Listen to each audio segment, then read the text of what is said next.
Bonjour Amélie, bonjour Camille. Bonjour. Bonjour à toutes les deux. Est-ce que vous m'entendez bien? Très bien. Ouais, nickel. Moi je, moi, je vous entends très bien.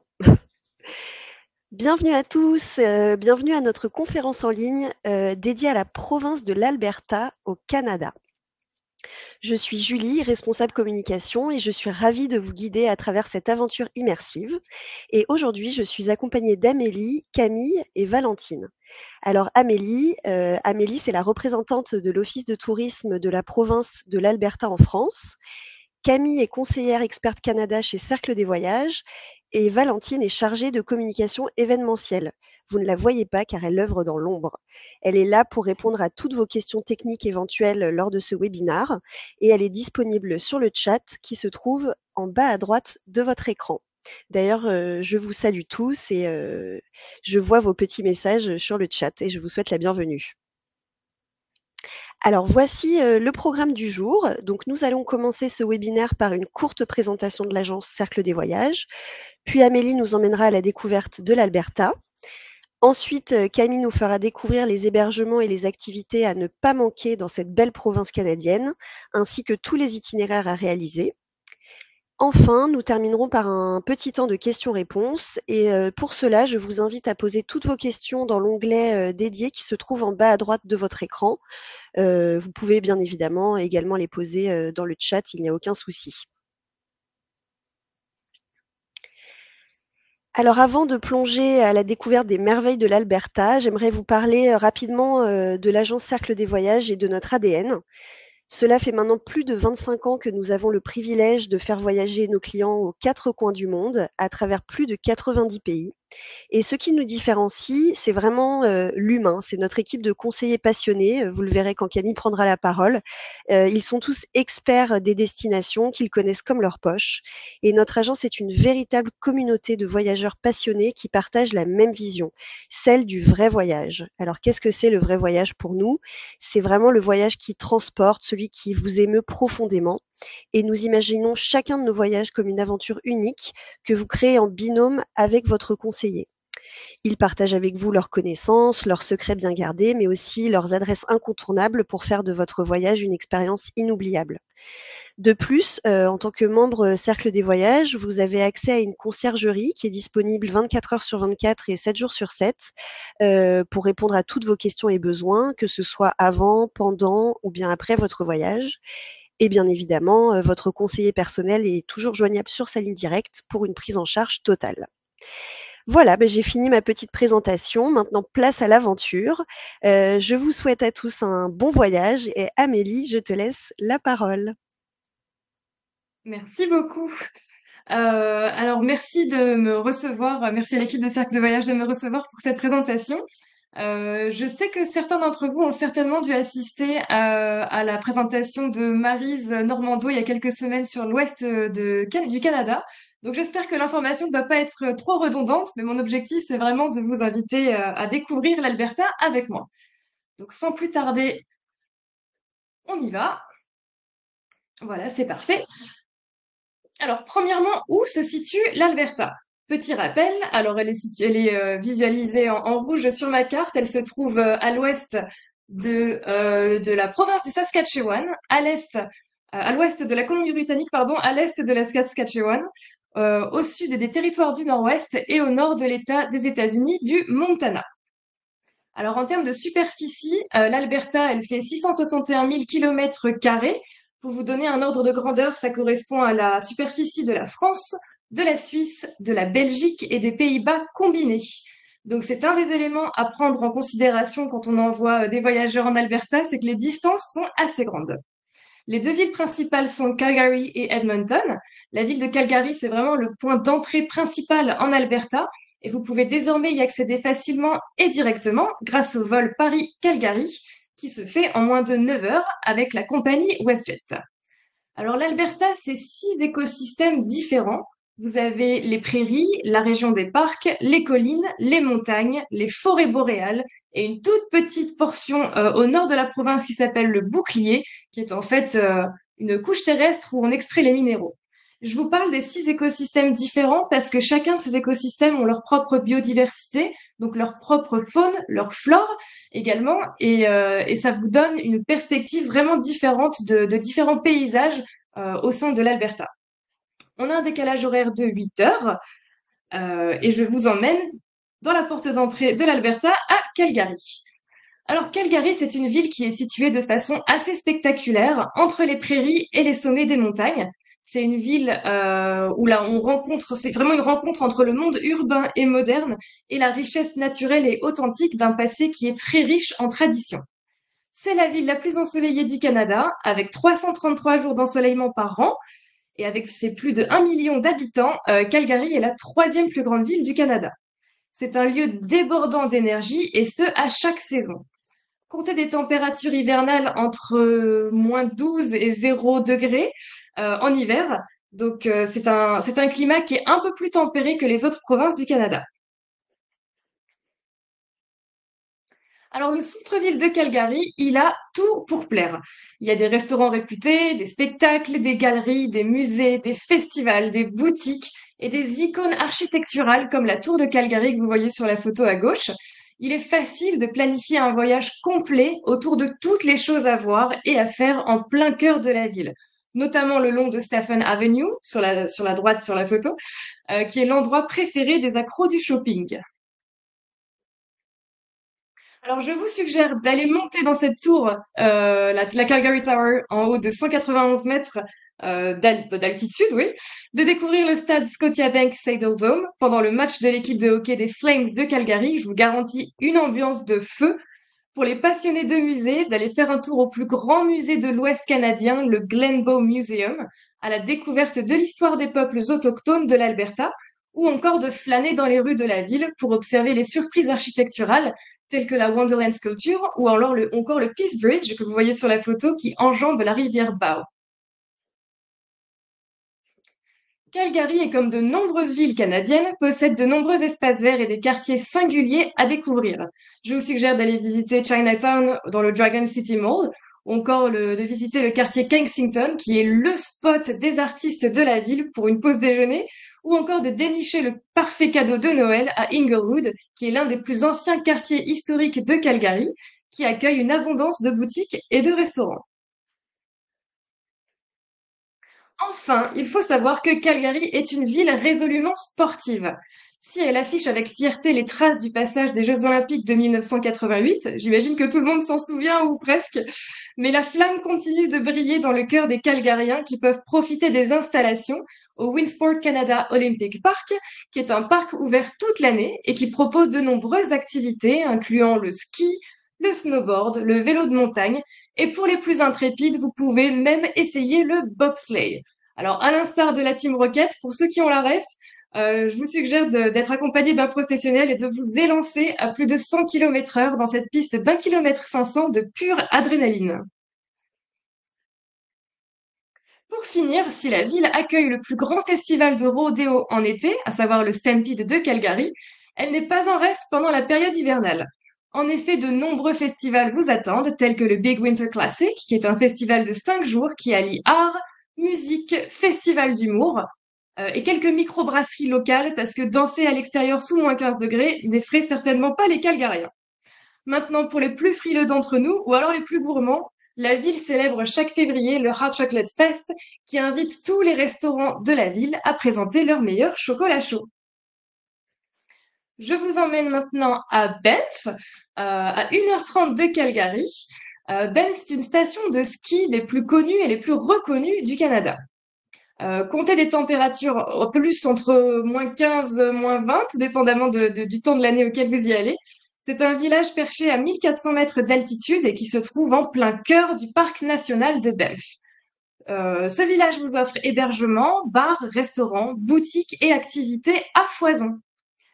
La station de ski de Banff se nomme les Big Three et porte ce nom car le village dessert pas moins de 3 stations de ski différentes dont l'accès se fait directement en navette depuis Banff.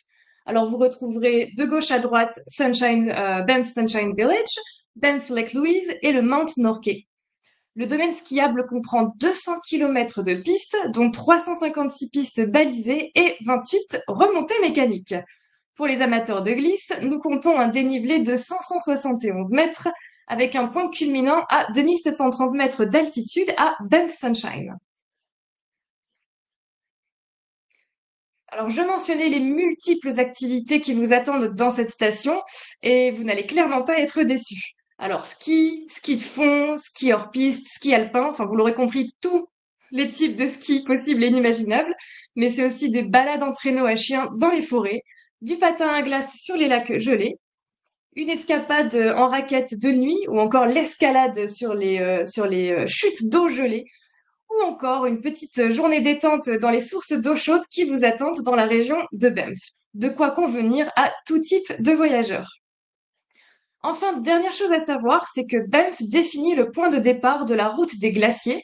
Alors la route des glaciers, c'est une des routes élues les 10 plus belles sur Terre. Et c'est 223 kilomètres de paysages ponctués de plus de 100 anciens glaciers, de cascades et de lacs turquoises qui vous attendent. Alors, je vous emmène sur quelques points de cette route. Premier arrêt à Johnston Canyon. Alors, c'est un canyon qui se trouve à 30 minutes de Banff et c'est une destination de randonnée les plus prisées de la région. C'est 3 chemins qui sont proposés entre 2,4 km et 11 km pour les plus téméraires pour découvrir les tunnels et d'impressionnantes chutes d'eau gelée. N'oubliez pas vos crampons parce que ça risque de glisser. On continue sur la route des glaciers et petite pause au très célèbre lac Louise. Le lac Louise ou alors le lac le plus photographié au monde pour ses eaux émeraudes. Au passage, savez-vous pourquoi l'eau du lac est de cette couleur? Mais dis-nous tout, Amélie. En fait, il s'agit des sédiments liés à la fonte des glaciers qui sont en suspension dans l'eau et qui diffusent une lumière donnant en fait à ce lac une teinte bleutée émeraude assez unique. En hiver, le lac gèle et offre aux touristes un autre terrain de jeu pour profiter de cet endroit absolument hors du temps. Alors, au programme patin à glace sur le lac, tour en calèche, compétition de sculpture de glace et dîner romantique au géodôme de l'hôtel Château Fermont Lake Louise. Cet emblématique hôtel avec sa vue imprenable sur le lac vous promet un séjour des plus luxueux. Nous continuons notre route et attention, ouvrez les yeux parce que de nombreux animaux sauvages peuplent les Rocheuses canadiennes. En effet, et de manière générale, la province, elle abrite plus de 550 espèces d'animaux sauvages, dont certaines qui sont endémiques à l'Alberta. D'ailleurs, l'Alberta, c'est l'un des seuls endroits en Amérique du Nord où les larges prédateurs tels que les loups, les pumas ou les ours survivent aisément et ne risquent pas l'extinction, due à l'abondance des richesses naturelles et la faible densité de population dans la province. On continue notre chemin sur la route des glaciers, et comment emprunter cette route sans forcément visiter le glacier? Alors voici le glacier Athabasca, qui est le glacier le plus visité d'Amérique du Nord. Il se trouve à mi-chemin entre Jasper et Banff, et on peut le visiter à pied, en faisant une petite rando directement sur cet énorme champ de glace, ou alors en montant à bord d'un autobus conçu spécifiquement pour rouler sur la glace. Ne ratez pas non plus le Columbia Icefield Skywalk, ce qui est une plateforme vitrée de 280 mètres perchée au-dessus de la Sunwapta Valley, qui vous offrira une vue des plus spectaculaires. Nous continuons notre chemin vers le nord et nous arrivons dans le parc national de Jasper.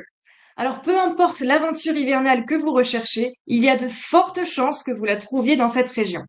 Entre sommets et cascades, ce parc ne cesse d'émerveiller les visiteurs et d'attiser les amateurs de sensations glacées.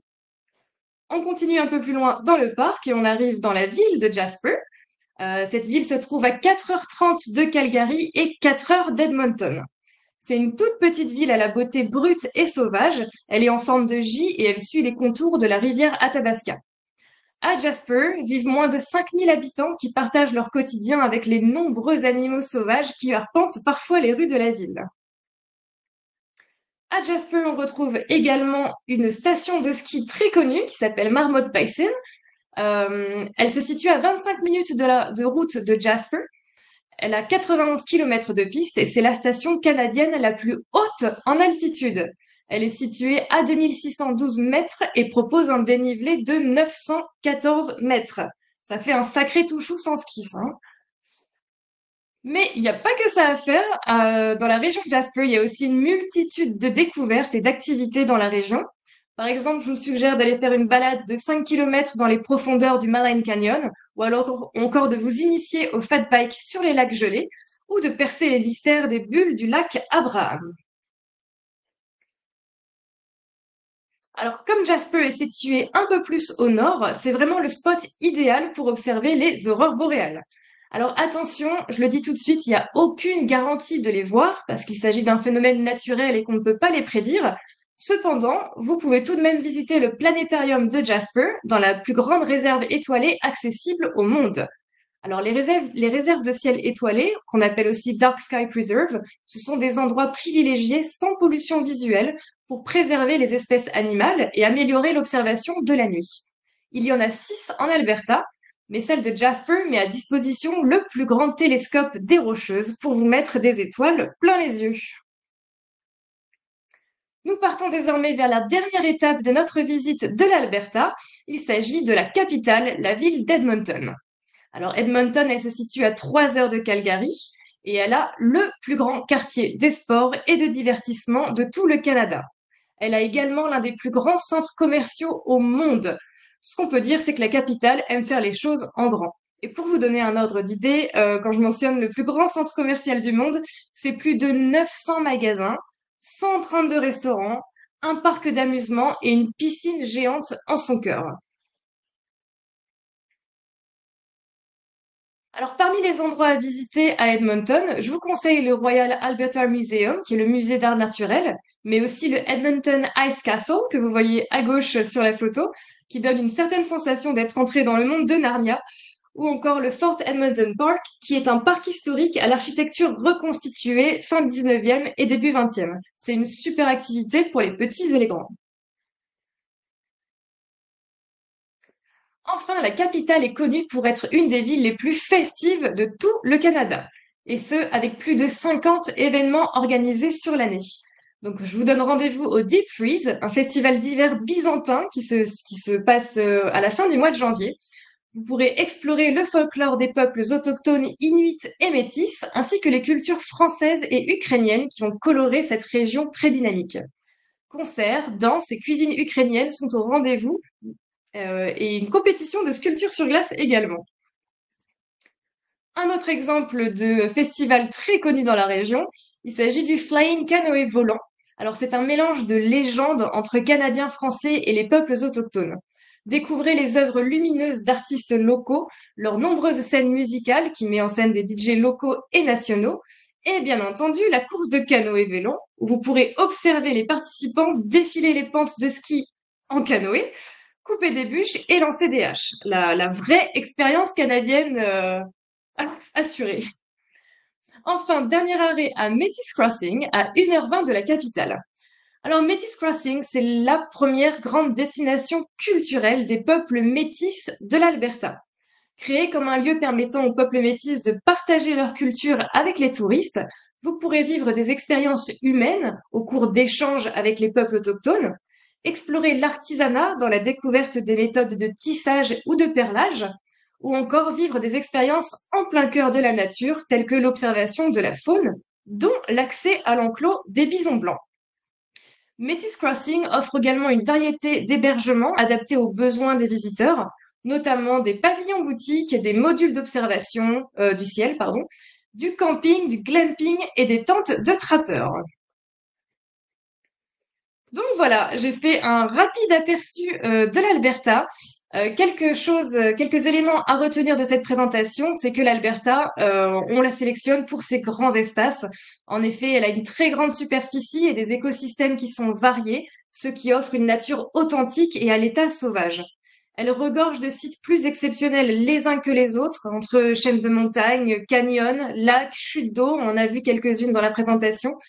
Mais c'est vraiment l'endroit rêvé pour les voyageurs en quête de dépaysement, de grands espaces et de déconnexion. Deuxième élément à retenir, et vous l'avez vu également à travers ma présentation, c'est qu'il y a de nombreuses choses à faire en hiver en Alberta, et ce pour tout type de voyageurs. Je vous ai présenté 2 stations de ski parmi les plus grandes dans la province, mais c'est bien 34 stations de ski qu'on retrouve en Alberta. troisième élément, c'est les expériences uniques.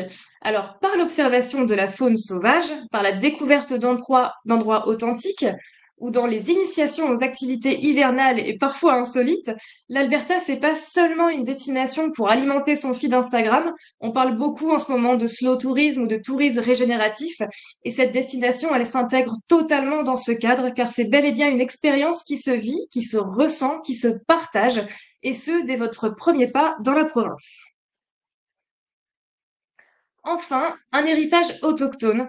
Et oui, l'Alberta est résolument fière de ses origines autochtones, de ces peuples qui représentent vraiment l'ADN de cette province. On retrouve cet héritage dans les villes, dans les festivals, dans l'architecture, dans les établissements touristiques. C'est vraiment un élément clé de cette destination et c'est vraiment une richesse également d'avoir la chance de découvrir cette culture et ces peuples dans toute leur authenticité. Donc voilà, pour finir, je vous dirai la devise de l'Alberta qui est Fortis et Liber, donc fort et libre. Et je trouve qu'elle représente parfaitement bien la province qui est authentique et sauvage et qui, j'en suis certaine, ne vous laissera pas indifférent. Voilà, c'est tout pour moi. Merci beaucoup Amélie. C'était une super présentation et maintenant Camille, je te laisse la parole. Merci beaucoup, Julie. Du coup, moi, ce que je vous propose, c'est de faire un petit focus sur les activités que l'on pourra prévoir pour agrémenter votre voyage en Alberta.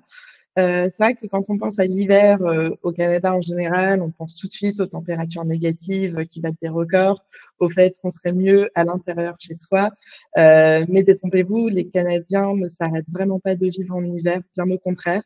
Et c'est vrai que cette saison apporte, alors certes de la neige, mais de belles jours en perspective. Une des activités incontournables de l'hiver n'est autre que la randonnée en raquette. Et du coup, Amethyst Crossing, donc l'hébergement dont Amélie vous parlait il y a quelques minutes, il est possible d'allier cette expérience hivernale avec la découverte de la culture autochtone. Du coup, on vous propose de chausser vos raquettes et de partir avec un guide trappeur autochtone sur les sentiers enneigés. Vous en apprendrez du coup à la fois plus sur le mode de vie des autochtones, sur leur histoire, sur leur culture, tout en profitant de la nature et du bruit de la poudreuse qui grince sous vos raquettes. Une autre activité en immersion dans la nature brute, ça pourrait être une balade guidée dans le canyon Johnston. Donc là, nous sommes dans la région de Banff, plus au sud de la province. C'est une randonnée qui vous permettra de marcher dans le canyon, vraiment du coup au bas, au milieu des falaises, où les cascades qui sont plutôt bruyantes en été sont vraiment réduites au silence par l'hiver avec la glace. Du coup, on passera de sentiers de glace aux sentiers de neige. Vous avez des passerelles suspendues aux parois des canyons. Ça vous permettra vraiment de saisir toute la beauté des formations de glace. Et bien sûr, le point d'orgue de cette sortie, c'est une grotte naturelle où on peut passer derrière la chute qui est gelée pour vraiment vous proposer tout un éventail de couleurs. Du côté de Jasper, alors, malgré la saison hivernale, il est tout à fait possible d'organiser une demi-journée d'observation de la faune, ce qui vous permet vraiment de découvrir la nature environnante du parc, de la station de Jasper et vraiment rentrer dans son parc national. Ça vous permettra, grâce à votre guide, d'en apprendre un petit peu plus sur la faune locale, sur son habitat, les habitudes de vie des animaux. Et à cette saison, on peut facilement observer des cerfs, des wapitis ou encore des mouflons. Les ours hibernent, donc rassurez-vous, ça se passera très très bien. Sur les hauteurs de Banff se trouve ensuite le majestueux mont Sulfure qui culmine à 2450 mètres d'altitude. Pour s'y rendre toute l'année, c'est très simple. On peut emprunter un téléphérique qui s'appelle le Banff Gondola qui vous mène au sommet en moins de 10 minutes. C'est vraiment un endroit qui est très prisé en été par les randonneurs, mais qui en hiver revêt une ambiance vraiment toute particulière. Parce qu'à la tombée de la nuit, le mont Sulfure se métamorphose et il vous permet de vivre une expérience lumineuse multisensorielle, comme vous le voyez un petit peu sur les photos, qui met à l'honneur la nation autochtone de Stoney Nakoda, qui se trouve dans cette région-là. Et au cours d'une soirée immersive, vous pourrez découvrir des jeux de lumière, des jeux de musique, en intérieur comme en extérieur, qui vous permettra un petit peu de découvrir cette nature d'un point de vue nouveau. Et il est bien sûr impensable de voyager en hiver dans cette région du Canada sans vivre l'expérience du chien de traîneau. C'est une expérience que l'on peut vivre à Jasper. c'est vraiment un incontournable de votre voyage. Avant de vous élancer avec votre guide musher, vous en apprendrez plus sur la conduite du traîneau, vous découvrirez votre équipage de whisky et tel des trappeurs ou des chercheurs d'or, c'est vraiment au rythme de la foulée de vos chiens que vous pourrez découvrir les somptueux paysages enneigés du parc de Jasper. Du coup, donc voilà vraiment pour les activités. Mais pour passer de belles nuits bien au chaud, je vais vous présenter certains hébergements qui sont vraiment parmi nos coups de cœur. Donc, on va commencer avec les chalets de Castle Mountain. Donc là, on se situe vraiment entre le lac Louise et la station de Banff, dans un hébergement qui vous propose des chalets en bois rond, tout équipés. Ils sont vraiment très confortables, joliment décorés au cœur des montagnes, ce qui va vraiment vous permettre de vivre le rêve ma cabane au Canada, bien au chaud, enroulé dans votre plaid, au milieu des paysages de rêve. Donc vraiment un paradis pour les amoureux de la nature. Il est possible après sinon de vraiment d'être dans un hébergement un petit peu plus classique de l'hôtellerie. Je vous propose pour cela de vous rapprocher du Lake Louise avec ce très très bel hôtel 4 étoiles qui est membre de la famille Relais des Châteaux.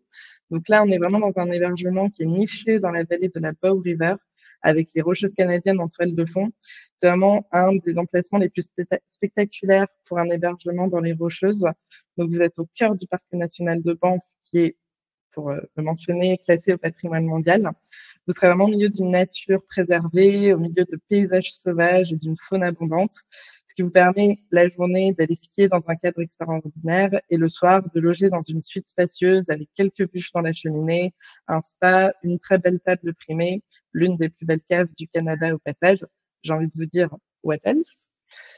Pour revenir un petit peu au nord de la province vers Edmonton, je me permets de revenir sur l'hébergement qu'Amélie vous proposait il y a quelques minutes, donc à Métis Crossing, où vous avez rendez-vous avec un lodge qui met à l'honneur une page de l'histoire amérindienne de l'Alberta. Donc vous êtes dans une région qui est bordée par la rivière Métis et il y a possibilité à la fois de dormir dans l'hébergement qui propose 40 chambres, mais de profiter d'une nuit un petit peu plus insolite, comme on peut le voir sur la photo, au milieu de dômes transparents qui vous permettent de dormir sous les étoiles et peut-être sous les aurores boréales. C'est vraiment celui-là notre hébergement coup de cœur. Et sinon, pour continuer un petit peu dans l'ambiance chalet, parce que au cercle, nous aimons beaucoup ça, il est possible d'en trouver également du côté de Jasper. Tout à l'heure, on était à Banff. Là, on revient à Jasper avec les chalets Bakers. Vous êtes donc là, une fois encore, au cœur du parc national. Donc, ce qui est bien avec cet hébergement, c'est qu'il propose vraiment des chalets de toute taille. Ce qui fait que si vous y allez à deux, entre amis, en famille, que vous soyez plus ou moins nombreux, on peut très facilement trouver un chalet en bois rond pour vous. Il vous offre une vue imprenable, bien entendu, sur les montagnes, tout en restant vraiment à proximité de la station animée de Jasper et des pistes de ski. Et comme dernier hébergement, je vous présente le Pyramid Lake Lodge. Donc là, encore une fois, vous l'avez compris, le paysage est mis à l'honneur et donne beaucoup de charme à l'hébergement. Donc là, on est sur un très bel établissement de charme qui est situé à 15 minutes environ de route du centre-ville de Jasper. L'avantage de cet hébergement, c'est qu'il vous offre un accès exclusif au lac Pyramide. Et vraiment, mon petit conseil, c'est de louer des patins à la réception de l'hôtel afin que vous puissiez aller profiter de l'épaisse couche de glace qui recouvre le lac en hiver. C'est vraiment une activité incontournable.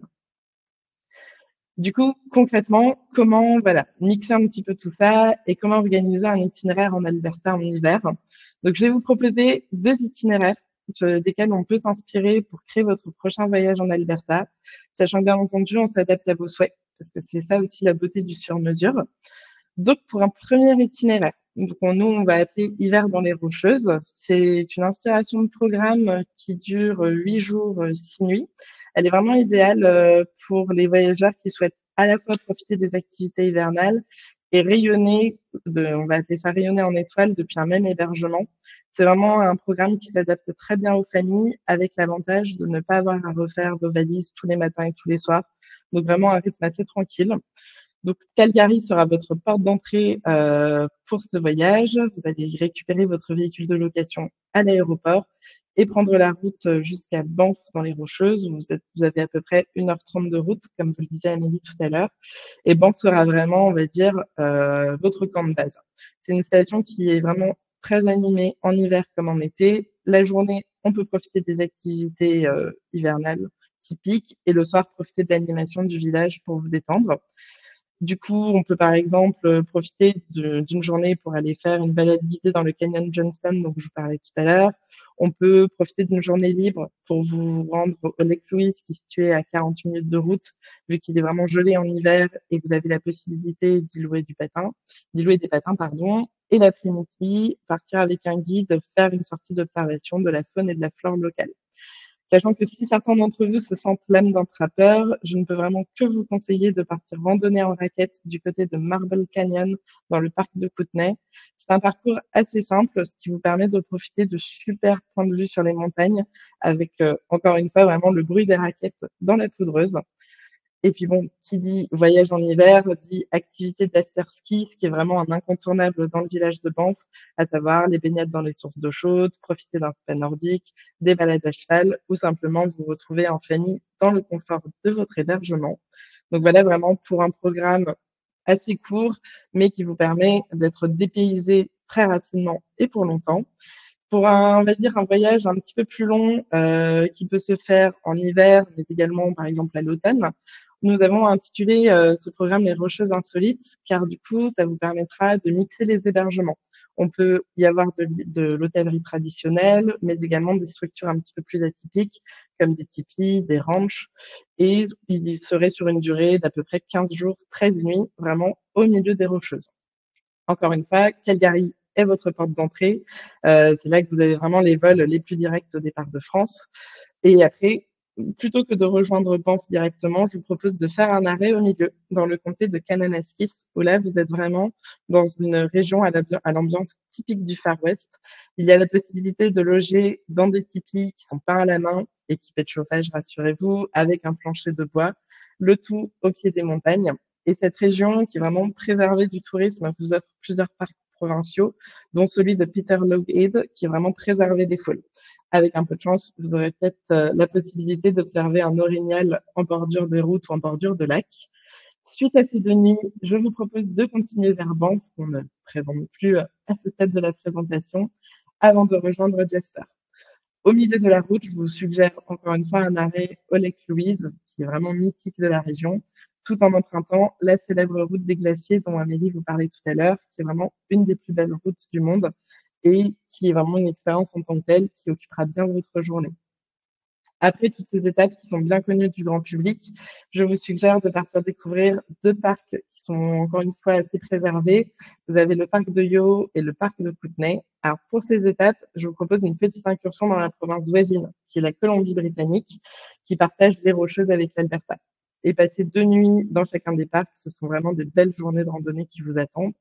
Dans le parc de Yo, je vous conseille une balade au pied des chutes Takakao, qui, avec leurs 234 mètres, sont les 2e plus hautes du Canada.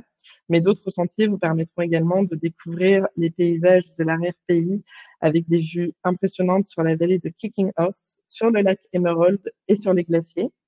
Dans le parc de Kootenay, là, vous serez vraiment dans un parc qui est souvent le grand oublié de la région des Rocheuses. Pourtant, il possède vraiment une diversité qui le rend captivant. On y trouve à la fois des sommets enneigés, des glaciers, des cascades, des canyons, mais surtout une flore et une faune qui sont florissantes. Vous pourrez y observer notamment des wapitis, des orignaux, des cerfs, des mouflons, des castors, voilà, un petit peu toute la faune endémique du Canada. Sachant que pour un moment de détente dans cette région, je ne peux que vous suggérer les sources d'eau chaude de Radium Hot Springs, qui sont très populaires, mais surtout adaptées aux familles. Selon moi, une des plus belles randonnées de ce parc, c'est celle du Marble Canyon. C'est un court sentier qui vous amènera au cœur d'eau turquoise glaciaire, avec vraiment pour toile de fond les parois surprenantes du canyon. Plusieurs ponts vous permettent d'enjamber les gorges et vous offrir des vues époustouflantes sur la rivière en contrebas. Voilà du coup 2 suggestions de programme. J'espère que ça vous aura donné envie de découvrir cette belle province de l'Alberta. N'hésitez pas si vous avez des questions. Avec Amélie, on se tient à votre disposition. Merci beaucoup Camille et merci aussi Amélie pour ces belles présentations qui nous ont, je pense, donné à tous envie de partir dès demain en Alberta avec un manteau bien chaud. Nous allons maintenant pouvoir répondre aux questions que vous avez posées. Donc, la première question, c'est une question de Camille qui nous demande si nous avons déjà un itinéraire tout fait qui passe par tous les points évoqués lors, je cite, de la super présentation d'Amélie, ou est-ce qu'il faut personnaliser son voyage? Donc, Camille, je te laisse répondre à cette question. Oui, tout à fait. Alors, c'est vrai que les points évoqués par Amélie dans son itinéraire, c'est vraiment les étapes incontournables. Donc, c'est vrai que même si on fait du sur-mesure, on ne pourra que vous conseiller d'emprunter cet itinéraire-là. Vous avez plusieurs programmes d'inspiration sur notre site, alors qui du coup en général sont plutôt en été, mais qui présentent ces étapes-là. Mais oui, si effectivement on conçoit un voyage ensemble, c'est vraiment par ces points-là que je vous conseillerais de passer. Super. Et du coup, ça fait écho à la question que Laura a également posée qui est, quelles sont les prochaines dates de départ pour un voyage à destination de Calgary? Donc est-ce que nous avons des circuits en petits groupes qui sont organisés? Camille, je te laisse également Ah, répondre. ouais. Alors, dans cette région-là, on n'a pas de circuit en petits groupes. On vous propose plutôt de vivre l'expérience d'un autotour, donc avec un véhicule de location. Si besoin, on peut également organiser des transferts privés entre chaque étape si vous ne souhaitez pas conduire. Du coup, l'avantage, c'est qu'on s'adapte vraiment à vos disponibilités. Il n'y a pas du tout de date de départ fixe.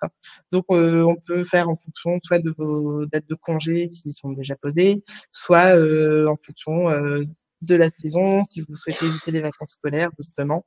C'est ce qu'il y aura de plus pratique. OK, super. Et du coup, ça me fait penser que moi, j'avais une petite question suite à vos présentations. Est-ce que pour partir en Alberta, il faut être sportif ou est-ce que c'est vraiment un voyage qui s'adapte à toutes les conditions physiques, aux familles, aux couples un peu plus sportifs? Tu recommandes un voyage en Alberta à qui? En ce moment, ça va s'adapter à tout le monde. Après, justement, on ne proposera pas les mêmes activités à des grands sportifs qu'à une famille qui part avec des jeunes enfants. Justement, on va pouvoir mixer un petit peu. C'est vrai que, par exemple, le chien de traîneau reste accessible à tous parce que vous avez la possibilité d'être assis dans le traîneau si vous ne vous sentez pas de conduire. Mais c'est vrai que, par exemple, la marche dans le canyon Johnston, là, mieux vaut être quand même à l'aise sur ses deux pieds sans avoir un niveau d'alpinisme élevé. Mais c'est vrai que là, pour le coup, c'est pas spécialement adapté. Tu me corriges, Amélie, si je me trompe, mais aux enfants, selon moi, de moins de 12 ans. Donc c'est vrai qu'on Ouais, va non, tout pouvoir à après fait. construire l'itinéraire en fonction de tout ça. Tout à fait. Après, effectivement, tu mentionnes le Johnson Canyon. Il y a pareil, il y a trois chemins différents. Il y en a qui sont beaucoup plus courts de 2 kilomètres. Donc ça, éventuellement, ça pourrait convenir aussi à certaines familles. Et en termes d'activités, c'est vrai qu'il y a vraiment un panel d'activités différentes dans toutes les régions de l'Alberta. Et récemment, on a accueilli, bon, c'était en septembre, donc c'était un peu tôt quand même, mais c'est vrai qu'on a souvent des couples d'influenceurs qui viennent avec leurs très très jeunes enfants et qui arrivent à faire quand même beaucoup de choses. Donc finalement, ça peut convenir à tout type de voyageurs. Et du coup, l'hiver, c'est une période qui s'étend de quand à quand en Alberta? Parce que c'est vrai que selon les pays, c'est très variable. Oui, tout Donc à fait. Puis dis-moi, surtout Amélie. que même des pays, et même, oui, puis je me permets de sauter sur la question, mais c'est vrai Bien sûr. que même, il y a des différences aussi entre les provinces. C'est vrai que la province de l'Alberta, c'est un climat beaucoup plus doux. Forcément, en hiver, il fait froid, hein, on peut pas se le cacher, mais c'est vrai que c'est un climat beaucoup plus doux, par exemple, et beaucoup moins difficile qu'au Québec, à Montréal, où c'est vraiment des très grosses chutes de neige. C'est pas ce qu'on va retrouver en Alberta, du moins dans les villes. Mais donc la période hivernale, pour répondre à ta question, ça commence un peu plus tôt, donc ça va être octobre jusqu'à février-mars. OK. J'ai une autre question pour toi, Amélie, de Florence, qui demande si les paysages n'ont pas été ravagés par les incendies, qui ont eu lieu l'été dernier, au Canada. Ouais, alors c'est une très bonne question parce qu'on a tous vu ces images effrayantes de toutes ces forêts qui ont pris feu. Alors oui, c'est une grosse quantité qui a brûlé, mais c'est vraiment tout au nord de la province. Aucun des endroits qu'on vous a montré à travers la présentation n'a été impacté, n'a été touché de près ou de loin. C'est vraiment tout au nord de la province, dans vraiment les forêts boréales qui ont brûlé cet été. Et le seul il y a jamais eu de conséquences sur les touristes. La seule chose qu'on a relevée, c'est de la fumée, des dépôts de fumée à cause des feux qui ont touché les stations de Banff, mais ça a rien changé en tout cas à l'activité sur place. OK, bon, c'est une bonne nouvelle. Super. Camille, ça c'est une question qui te concerne. Jean-Michel nous demande combien ça coûte. Alors, est-ce que tu pourrais nous donner une idée, une notion de budget un petit peu si on veut faire un voyage en Alberta en hiver? Oui, tout à fait. En fait, bon, le budget va varier selon plusieurs choses, selon, bien entendu, la période à laquelle vous partez. C'est sûr qu'en été, en vacances scolaires, ça va vous coûter plus cher que si vous partiez, par exemple, à l'automne ou en hiver hors vacances scolaires. Pour vous donner une idée, sur un voyage d'à peu près 15 jours, 13 nuits, il faudrait prévoir un voyage entre 3 000 et 3 800 euros par personne. Ok. Geneviève nous demande, avec 2 fillettes de 8 et 11 ans et 4 adultes, est-ce possible de faire ce voyage?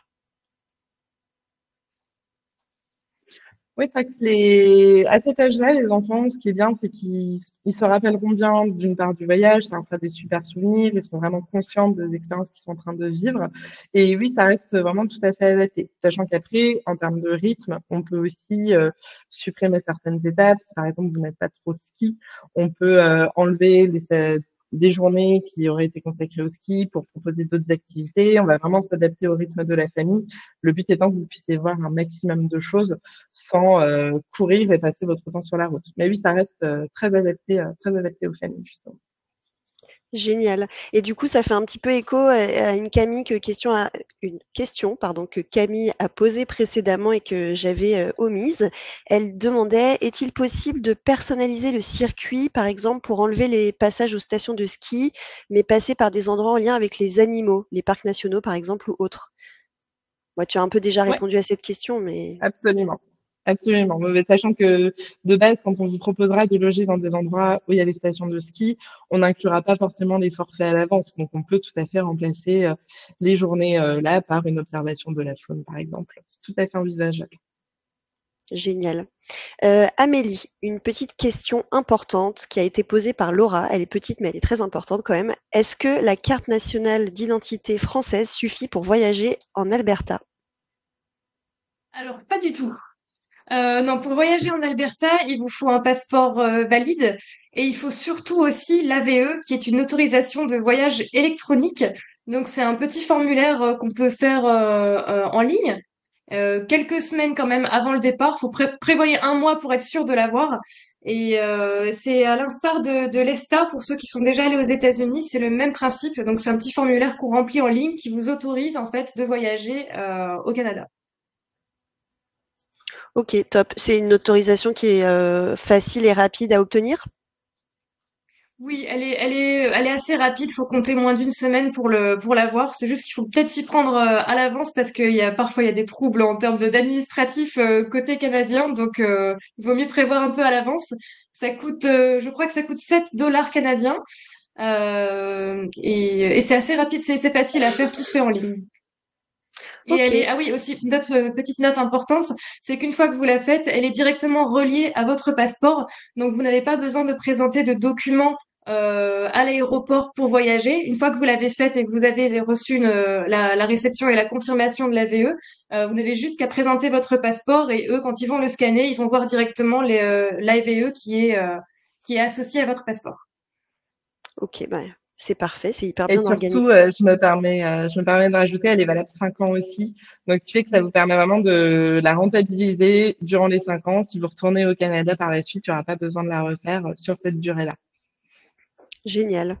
Moi, j'ai une question pratique aussi. Est-ce que les gens, ils parlent français en Alberta? Amélie, dis-nous tout. Alors, non, l'Alberta, c'est majoritairement anglophone, mais il y a aussi une part de la population qui parle en français. Le français, c'est la deuxième langue nationale du Canada et également de l'Alberta. Donc, vous trouverez certaines personnes qui parlent français et il y a aussi des activités où justement ils ont vraiment à cœur de renforcer la présence francophone en Alberta. Donc, certains endroits, établissements touristiques ont des personnes qui parlent français dans leur staff pour aider justement, mais sinon c'est majoritairement anglais. D'accord. Camille, est-ce que tu peux succinctement nous dire quels sont les essentiels à mettre dans sa valise quand on part en voyage en Alberta? Est-ce qu'il faut une grosse valise? Alors, Alors, dans une valise de 23 kilos classique, tout peut rentrer. Déjà, ce que je vous conseille, c'est que votre gros manteau d'hiver, votre gros manteau de ski, vous le portez sur vous dans l'avion. Ça fait gagner de la place. Après, la bonne technique, ce sera de superposer les couches, de faire vraiment la technique de l'oignon, parce que c'est un froid qui est très sec au Canada. Ça va être le vent surtout qui va vous donner froid. Donc, moi, ce que je vous conseille, c'est de prendre des sous-pulls un petit peu thermiques qui vont vraiment vous tenir chaud. Par-dessus ça, vous mettez un pull, vous mettez une polaire, un gros manteau de ski derrière. Et pareil pour le bas, vous mettez une bonne paire de collants thermiques, des leggings sous votre pantalon, plus le pantalon de ski, des bonnes chaussettes. Et après, le combo, vraiment, gants, bonnet, écharpe, ça marche toujours. Et ça se passe très bien. OK, top. Amélie, j'ai une question pour toi, de Jean-Michel qui demande, si l'Alberta c'est grand. Je pense il ne devait pas être présent au début de ta présentation. Est-ce que tu peux nous rappeler rapidement, quelle est la taille, de cette province de l'Alberta? Ouais, tout à fait. L'Alberta, donc c'est 661 000 kilomètres carrés. Donc c'est l'équivalent de la superficie de la France, de la Belgique, de la Suisse et des Pays-Bas combinés. Donc Waouh! c'est énorme. Effectivement, c'est très très grand. Ah oui, effectivement. Il faut donc faire plusieurs voyages pour découvrir, l'intégralité de cette belle province. Bah, Ce sera l'occasion de l'avantage, faire. c'est que effectivement, ouais, on peut y aller en hiver et en été aussi, où il y a d'autres endroits qui sont absolument exceptionnels à visiter, plus dans le sud de l'Alberta. Après, c'est vrai que le nord de l'Alberta est beaucoup moins, déjà, elle est beaucoup moins accessible. Et quand je parle du nord, vraiment du nord-nord de l'Alberta. Et en fait, les villes et la population est vraiment concentrée proche de la frontière américaine. Donc c'est vrai que plus on va vers le nord et moins on croise de personnes et moins il y a de choses aussi d'attrait touristique parce qu'il y a personne. Donc c'est vrai que c'est assez concentré dans le centre et dans le sud de l'Alberta. Mais oui, c'est immense. Ah oui, effectivement, ça a l'air très, très grand, mais ça a l'air tellement beau, ça donne vraiment envie de partir dès demain, comme je le disais tout à l'heure. Amélie et Camille, je vous remercie, grandement, d'avoir répondu à toutes ces questions. C'est bientôt la fin de notre webinar, mais avant que l'on se quitte, j'aimerais, vous remercier pour votre présence. Merci d'avoir témoigné de votre satisfaction tout au long de ce webinar. J'espère que cela vous a plu. N'hésitez pas à nous contacter, si vous avez des suggestions à nous faire, des retours. On est toujours preneurs de vos avis pour nous améliorer. Et donc, j'ai une bonne nouvelle à vous annoncer avant qu'on se quitte. On a eu envie de vous gâter et de vous faire une offre exclusive qui est réservée à nos internautes de ce jour. Donc, si vous réservez un voyage en Alberta avant la fin du mois de janvier, nous vous offrons l'expérience Night Raz au Mont Sulfur, donc à Banff, dont Camille vous a parlé tout à l'heure. Et je termine, en répondant à la question que Pascal a posée. Il nous demande si on fait d'autres conférences sur d'autres voyages. Tout à fait, voilà, n'hésitez pas à vous abonner, à notre, infolettre, comme disent nos amis, canadiens francophones, à notre newsletter pour recevoir, toutes nos conférences en ligne, tous nos événements à venir. Je vous souhaite, à tous une très, très bonne journée. Merci Amélie, merci Camille et merci Valentine. Et puis on se retrouve, à très bientôt. Au Merci revoir. Leslie, bonne Merci à journée à vous. tous. Au revoir. Bye bye.